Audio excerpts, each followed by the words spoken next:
доналд трамп раис ҷумҳури амрико рӯзи 25 май аз бомбаборони русия дар хоки украина ки дар охири ҳафта сурат гирифт изҳори норозигии амиқ кард ва гуфт ман аз кори Путин розӣ нестам.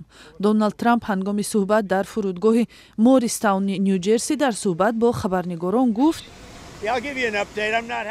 ман намедонам бо ӯ чӣ шудааст. ӯ одамони зиёдеро мекушад. ман аз ин норозӣ ҳастам. изҳороти Трамп кунише ба ҳамлаи Русия ба шаҳрҳои Украина аз ҷумла Киев буд ки дар он 367 дрон ё ҳавопаймои бесарнишин истифода шудааст. аз замони оғози ҷанг ин бузургтарин ҳамлаи ҳавоӣ ба ҳисоб меравад ки дар пайи он дасти кам 12 нафар кушта ва даҳҳо каси дигар захмӣ шудааст.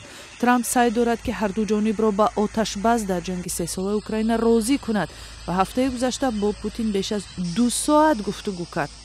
ӯ гуфт дар сурати идомаи ҳамлаҳо эҳтимоли таҳримҳои нав алайҳи Русия вуҷуд дорад.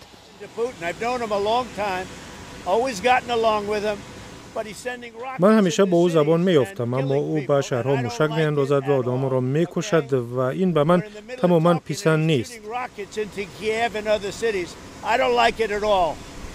хабарнигорон мушоҳида карданд ки ба чунин лаҳни тунд Доналд Трамп дар бораи Путин то ҳол суҳбат накарда буд.